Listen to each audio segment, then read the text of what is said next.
우리가 살아가는 동안은 모든 일이 일정하게 흘러가는 것처럼 보여도 갑자기 멈추거나 흔들릴 때가 찾아옵니다. 익숙했던 일상이 불편하게 느껴지기도 하고 기대했던 일이 이유 없이 막히기도 하며 잘하던 것들이 갑자기 흔들리는 순간도 찾아옵니다. 겉으로 보기에는 단순한 변화처럼 보이지만 마음속에서는 설명하기 어려운 낯설음이 올라오고 그 시간을 어떻게 이해해야 할지 혼란스러울 때가 있습니다. 그러나 신앙의 길에서는 이런 예상 밖의 변화가 우연이 아니라 하나님이 우리에게 보내시는 신호일 때가 많습니다.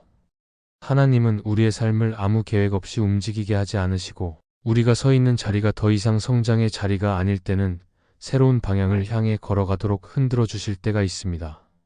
이 흔들림은 불편하지만 하나님이 준비하신 반전의 시작일 수 있습니다. 겉으로는 문제가 생긴 것 같아도 실제로는 하나님이 우리 인생의 다음 장을 열기 위해 움직이시는 중요한 순간일 때가 많습니다. 그래서 이 신호를 바르게 해석하지 못하면 두려움 속에 머물게 되지만 신호의 의미를 이해하면 앞으로 펼쳐질 하나님의 역사를 기대하며 나아갈 수 있습니다. 오늘 우리는 하나님이 인생의 반전을 준비하실 때 보내시는 몇 가지 신호를 함께 살펴보려고 합니다.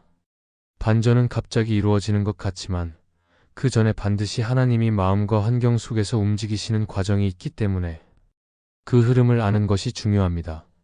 오늘의 주제는 하나님이 우리의 삶에 새로운 반전을 예비하실 때 먼저 보내시는 신호가 있다는 사실입니다. 첫째, 하나님은 우리가 익숙함에 안주하지 않도록 작은 불편함을 통해 방향을 돌리실 때가 있습니다. 우리는 누구나 익숙한 환경을 좋아하고 안정적인 자리에서 머물고 싶어 합니다. 하루의 흐름이 익숙하고 관계가 편안하고 일이 일정하게 흘러갈 때 마음도 자연스럽게 편안해집니다. 익숙함은 우리에게 안정을 주고 반복되는 일상은 삶을 예측 가능하게 만들어줍니다. 그러나 익숙함 속에는 한 가지 위험이 자리합니다. 바로 그 자리를 너무 좋아하게 되고 변화가 필요한 순간에도 움직이지 못하게 되는 것입니다. 그래서 하나님은 때로 우리의 삶에 작은 불편함을 허락하시고 그 불편함을 통해 우리가 머물던 자리에서 새로운 길로 걸어가도록 이끄십니다. 이 불편함은 갑작스럽게 찾아오기도 하고 천천히 마음속에서 자라기도 하며 이전과는 다른 감정을 느끼게 하기도 합니다. 이런 불편함은 단순한 기분이나 일상의 작은 문제처럼 보일 때도 있습니다.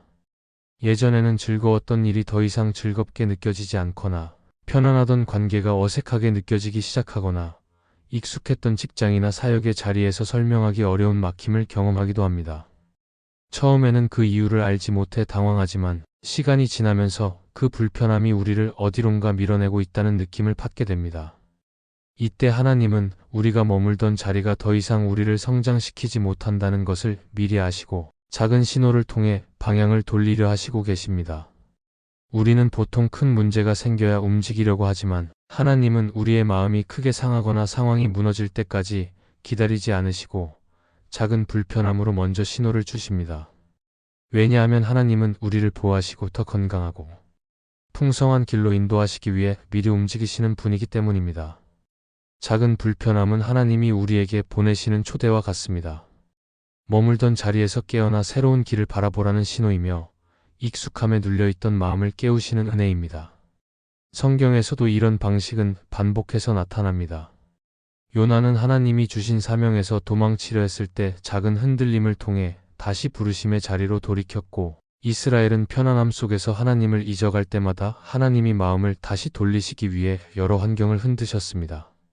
또한 야곱도 라반의 집에서 오랜 기간 머물던 중 마음속에 설명할 수 없는 불편함이 찾아오면서 자리를 떠나게 되었고 그 과정 속에서 그는 새로운 인생의 장을 열게 되었습니다. 이처럼 하나님은 우리의 삶에서 익숙한 자리를 떠나야 할 때가 되면 마음 깊은 곳에서부터 변화의 조짐을 일으키십니다. 이런 불편함은 때로는 관계에서 나타나기도 합니다. 함께할 줄 알았던 사람이 갑자기 멀어지기도 하고 편하다고 생각했던 팀이나 공동체에서 더 이상 같은 열정을 느끼지 못하는 순간이 생기기도 합니다. 관계의 불편함은 우리가 잘못해서 생기는 것이 아니라 하나님이 우리의 길을 바꾸실 준비를 하실 때 나타나는 자연스러운 과정일 때가 많습니다. 하나님은 우리가 붙들고 있던 관계를 조용히 놓게 하시고 새롭게 만나야 할 사람을 향해 마음을 준비시키시는 방식으로 일하십니다. 또한 작은 불편함은 우리 마음속에서 신호처럼 작동합니다. 예전에는 아무렇지 않았던 말이 유난히 마음에 남거나 익숙한 방식이 갑자기 답답하게 느껴지거나 왜 그런지 설명하기 어려운데 지금 하고 있는 일에서 만족감을 느끼지 못할 때가 있습니다. 이는 단순한 감정의 기복이 아니라 하나님이 새로운 시선을 주고 계신다는 신호일 수 있습니다.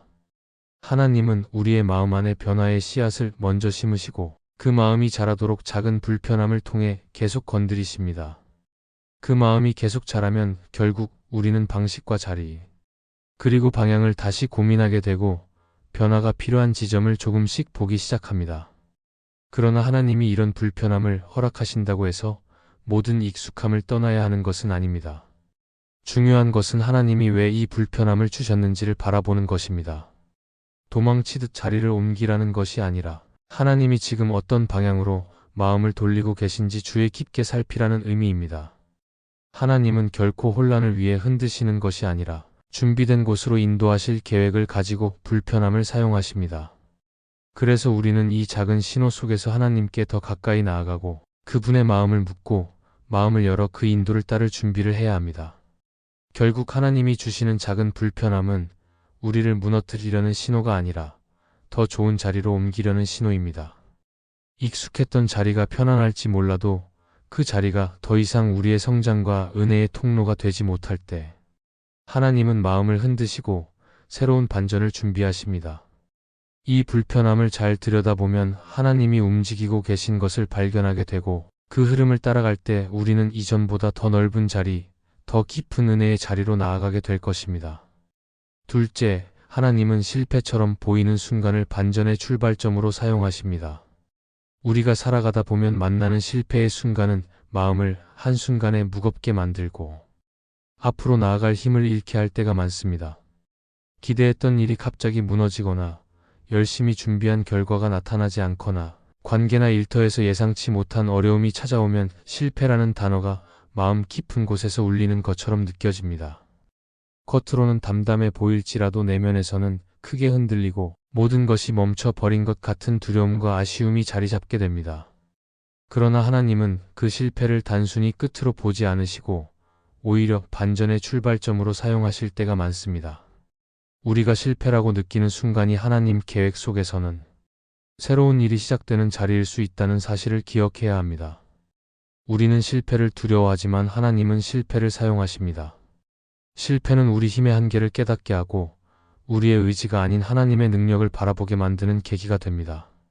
우리가 잘 되고 있을 때는 스스로의 능력을 의지하기 쉽고 성공이 계속되면 방향을 다시 확인하지 않은 채 속도만 높여 달릴 때가 있습니다. 그런데 실패를 경험하면 걸음이 멈추고 시선이 다시 하나님께 향하게 됩니다. 실패는 우리를 작게 만드는 순간 같지만 사실은 하나님께서 우리를 더 안전하고 올바른 길로 돌리기 위해 허락하시는 방향 전환의 신호일 때가 많습니다. 성경에서도 하나님은 실패처럼 보이는 순간을 반전의 시작으로 삼으신 사례가 자주 나타납니다. 모세는 실패와 도피의 시간을 통해 하나님의 부르심을 다시 받았고 베드로는 주님 앞에서의 실패를 통해 더 깊은 회복을 경험하며 이후 교회의 기둥이 되었습니다. 이처럼 실패는 하나님의 관점에서는 재정비와 재출발의 문이 될 수 있고 사람의 눈에는 끝처럼 보이는 자리에서 하나님은 새로운 일을 시작할 준비를 하십니다. 실패가 없었다면 알 수 없었던 은혜가 있고 실패를 경험해야만 도달할 수 있는 성숙이 있다는 사실을 우리는 신앙의 길에서 종종 발견하게 됩니다. 또한 실패는 우리의 시선을 재정렬하는 역할을 합니다. 지나온 길에서 놓치고 있던 부분이나 마음 깊은 곳에서 여전히 내려놓지 못한 것들을 실패의 순간에 깨닫게 되고 우리가 무엇을 붙들고 있었는지 돌아볼 기회가 주어지기도 합니다. 하나님은 이 과정을 통해 우리의 우선순위를 조정하시고 불필요하게 붙잡고 있던 것을 내려놓게 하며 새로운 길을 향할 준비를 만들어 주십니다. 그동안 익숙함에 갇혀있던 마음을 흔들어내어 더 넓은 길로 인도하려고 하시는 사랑의 의도가 그 안에 담겨 있습니다. 실패는 때로는 하나님이 우리를 지키기 위한 보호의 시간일 수도 있습니다. 우리가 바라보던 길이 실제로는 위험한 길이었거나 준비되지 않은 채 그 자리를 감당하면 더 큰 어려움에 부딪힐 수 있는 상황일 때 하나님은 실패를 허락하셔서 방향을 돌리십니다. 이때 실패는 우리의 부족함을 드러내려는 목적이 아니라 위험을 피하게 하시려는 보호의 울타리입니다. 실패처럼 보이는 순간이 실제로는 하나님이 미리 간섭하시며 우리를 지키고 계신 시간일 수 있다는 사실을 기억하면 마음속의 낙심은 점점 사라지고 실패 안에서도 하나님의 손길을 발견할 수 있게 됩니다. 또한 실패는 우리를 성장시키는 중요한 도구입니다. 실패를 한번 겪고 나면 이전보다 더 깊은 지혜를 갖게 되고 같은 상황이 다시 찾아왔을 때 더 단단하게 서 있을 수 있는 경험이 쌓입니다. 또한 실패는 우리의 마음을 낮추고 겸손하게 만들며 사람에게서 오는 기대보다 하나님께 기대는 신앙으로 이끌어줍니다. 이 과정 속에서 우리는 성공보다 실패를 통해 더 많은 것을 배우기도 하고 하나님께 더 가까이 나아가는 계기를 얻게 됩니다. 하나님은 실패를 사용해 우리의 믿음을 자라게 하시고 그 믿음이 다음 단계의 준비가 되도록 이끄십니다. 그리고 실패의 자리는 하나님이 새로운 길을 열어 가실 수 있는 빈 자리가 되기도 합니다. 실패를 통해 비워지는 마음은 하나님이 새로운 일을 채울 수 있는 준비된 공간이 되고 그 안에서 하나님은 우리가 상상하지 못했던 반전을 일으키실 수 있습니다. 실패가 없다면 붙잡고 있던 것을 놓지 못하면 하나님이 주시는 더 큰 은혜를 받을 수 없기 때문에 하나님은 때로 우리의 손을 비우시고 마음을 낮추시는 과정으로 실패를 사용하십니다. 이렇게 준비된 마음은 하나님이 열어주시는 새로운 문을 담대하게 지나갈 준비가 되어 있는 상태가 됩니다. 결국 하나님은 실패처럼 보이는 순간을 반전의 출발점으로 사용하십니다. 실패는 끝이 아니라 방향 전환이며 낙심의 자리가 아니라 재출발의 자리입니다.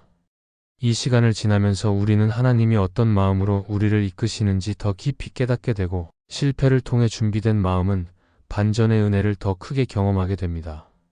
그래서 실패는 두려워할 것이 아니라 하나님이 숨겨놓으신 새로운 시작의 신호라는 사실을 붙들며 실패 속에서도 하나님이 일하고 계심을 믿고 나아가야 합니다.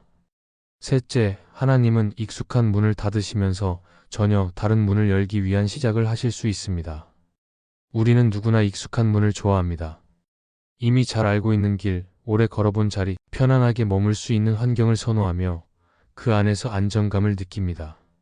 그러나 하나님이 우리의 인생을 이끄실 때는 익숙함에 머무르지 않도록 새로운 방향을 향한 움직임을 시작하실 때가 있습니다.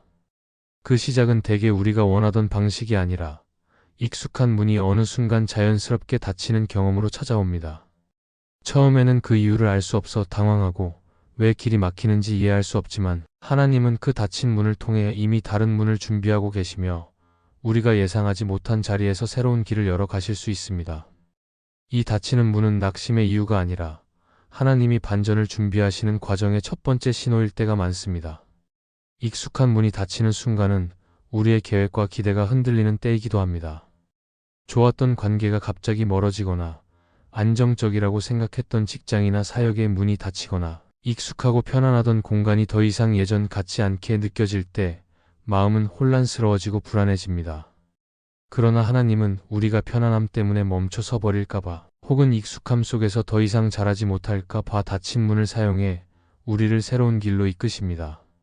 우리가 붙들고 있는 문이 닫혀야 비로소 다른 문을 바라볼 수 있고 그 시선을 통해 하나님은 더 넓은 자리로 방향을 바꾸도록 인도하십니다. 우리는 익숙한 문이 닫힐 때 그 문을 억지로 열려고 애쓰는 경우가 많습니다. 왜 더 이상 되지 않는지 알 수 없는데 계속 붙들고 버티려 하고 그 과정에서 더욱 지치고 혼란스러워집니다. 하지만 시간이 지나 보면 하나님이 닫으신 문은 아무리 노력해도 다시 열리지 않는 경우가 많고 다시 열리지 않는 이유는 우리가 떠나지 않으면 안 되는 자리였기 때문인 경우도 있습니다. 하나님이 닫으신 문은 우리의 실수 때문이 아니라 더 큰 은혜를 위해 반드시 떠나야 했던 자리라는 사실을 고백하게 되는 순간이 나중에 찾아옵니다. 성경에서도 하나님은 닫힌 문을 사용해 새로운 길을 여셨습니다. 바울이 복음을 전할 때도 성령께서 몇 번이나 문을 막으셨고 그때마다 바울은 다른 방향으로 움직였습니다. 겉보기에는 막힌 길이었지만 실제로는 하나님이 더 넓은 사역의 문을 열어가기 위한 준비였습니다. 바울이 문이 막히지 않았다면 마게도니아의 부르심을 듣지 못했을 것이고 결과적으로 유럽 선교의 첫 관문이 열리지 않았을 것입니다. 이렇게 하나님은 닫힌 문을 통해 새로운 문을 안내하셨고 바울은 그 흐름을 따라 하나님의 계획 속으로 들어가게 되었습니다. 오늘 우리의 인생에서도 같은 방식으로 하나님은 익숙한 문을 닫으시면서 새로운 문을 열어 가십니다. 또한 익숙한 문이 닫힐 때 우리의 마음은 처음에는 어려움을 느끼지만 이 시간이 지나면 내면이 새로운 준비를 시작하게 됩니다. 닫힌 문은 생각을 새롭게 하고 시선을 바꾸며 이전에는 떠올리지 못했던 방향을 고민하게 만듭니다. 이 과정 속에서 하나님은 우리가 바라봐야 할 새로운 길에 마음이 열리도록 조용히 다루시고 그 길을 향한 준비가 마음속에서 자라나도록 인도하십니다. 닫힌 문은 단순한 상실이 아니라 마음의 재정렬이며 다음 단계로 나아갈 수 있도록 영적으로 준비시키는 중요한 과정입니다. 그리고 익숙한 문이 닫히면 연결의 흐름 또한 새롭게 바뀌기 시작합니다. 예전에는 자연스럽게 이어지던 관계가 멀어지고 이전엔 열려있던 기회가 사라지면서 새로운 사람과 기회, 상황이 조용히 다가오기 시작합니다. 우리는 이 변화를 처음에는 눈치채지 못하지만 시간이 지나면 하나님이 한 걸음씩 새로운 연결을 만들어 가고 계셨다는 것을 깨닫게 됩니다. 하나님은 닫힌 문과 새로운 연결을 동시에 사용하시며 우리를 더 넓은 자리, 더 깊은 은혜의 자리로 옮기십니다. 닫힌 문은 두려움을 주지만 사실은 하나님이 직접 길을 정리하고 계시는 시간입니다. 우리가 열려있다고 믿었던 문이 닫히면 나의 의지가 아니라 하나님의 계획으로 움직이게 되고 그렇게 방향이 바뀐 자리는 시간이 지나면 가장 안전하고 복된 길이었다는 사실을 깨닫게 됩니다. 하나님은 문을 닫으실 때 반드시 새로운 문을 준비하고 계시며 닫힌 문이 없다면 새 문을 볼 수 없기 때문에 이 과정을 통해 우리의 시선과 마음을 바꾸십니다. 결국 하나님은 익숙한 문이 닫히는 순간을 새로운 문을 열기 위한 준비의 과정으로 사용하십니다. 닫힌 문은 끝이라고 느껴지지만 실제로는 시작이며 하나님은 우리의 기대보다 더 깊은 계획을 가지고 그 과정을 이끌어 가십니다. 그래서 우리는 닫힌 문을 두려워하기보다 하나님이 어떤 새로운 길을 준비하고 계신지 바라보며 나아가야 합니다. 그러면 그 문을 지나고 나서야 비로소 하나님이 예비하신 반전은 우리의 삶을 더 넓고 풍성한 자리로 이끌어 갈 것입니다. 넷째, 일상이 갑자기 단순해질 때 하나님은 새로운 집중의 시간을 주고 계십니다. 우리가 살아가는 일상은 보통 수많은 일과 사람 그리고 책임들로 가득 차 있습니다. 해야 하는 일들은 끝없이 이어지고 만나야 하는 사람들과의 관계도 이어지며 마음은 늘 바쁘고 정신은 항상 여러 곳을 향해 분주하게 움직입니다. 그런데 어느 순간부터 일상이 느리게 흐르기 시작하거나 해야 할 일들이 줄어들고 관계의 폭도 좁아지면서 하루가 갑자기 단순해지는 경험을 할 때가 있습니다. 이런 변화는 처음에는 낯설고 혹시 무언가 잘못되고 있는 것은 아닌지 불안하게 느껴지기도 하지만 하나님은 바로 이런 단순해진 일상을 사용해 우리를 더 깊은 집중의 자리로 이끌어 가십니다. 하나님은 우리가 바쁜 일상 속에서 쉽게 놓치는 것들을 다시 보게 하시기 위해 일상의 속도를 낮추시고 주변의 활동을 잠시 멈추게 하실 때가 있습니다. 복잡하게 움직이면 하나님의 인도하심과 마음의 흐름을 충분히 느끼지 못하고 눈앞의 일에만 몰두하게 되어 영적으로 중요한 것들을 놓칠 수 있기 때문입니다. 그래서 하나님은 일상이 단순해지는 시간 속에서 우리의 시선을 돌리고 마음을 쉬게 하며 보지 못했던 부분들을 다시 바라보게 하십니다. 이 시간은 겉으로 보기에는 조용한 멈춤처럼 보이지만 실제로는 하나님이 우리의 영혼을 정비하시고 새로운 방향으로 준비시키는 중요한 과정입니다. 일상이 단순해지면 마음의 울림이 달라집니다. 분주함 속에서는 흘려보냈던 작은 감정들, 억눌려 있던 고민들, 미루어 두었던 기도 제목들이 자연스럽게 떠오르기 시작합니다. 바쁠 때는 느끼지 못했던 하나님을 향한 갈망도 다시 살아나고 한동안 무뎌졌던 영적인 감각도 서서히 회복됩니다. 이처럼 단순한 일상은 영적인 감각을 되찾는 시간이 되고 마음의 정돈이 이루어지는 은혜의 자리가 됩니다. 하나님은 이 시간을 통해 우리의 내면을 다시 부르시고 깊은 곳에서 새로운 갈망과 집중을 회복시키십니다. 또한 단순한 일상은 방향을 정리하는 시간입니다. 바쁘게 움직일 때는 무엇이 중요한지 선명하게 보이지 않지만 일상이 단순해지면 우선순위가 다시 드러나고 내가 붙잡고 있었던 일들이 정말로 가치 있었는지 돌아보게 됩니다. 하나님은 이 과정을 통해 우리가 놓치고 있었던 본질을 회복시키고 앞으로 걸어가야 할 길을 더 정확하게 보도록 도우십니다. 이 시간은 단순히 일이 없어서 한가한 기간이 아니라 하나님이 의도적으로 주시는 정비의 시간이며 새로운 시작을 위한 준비 과정입니다. 성경에서도 하나님은 중요한 일을 시작하시기 전에 언제나 하나님의 사람들에게 조용한 시간을 허락하셨습니다.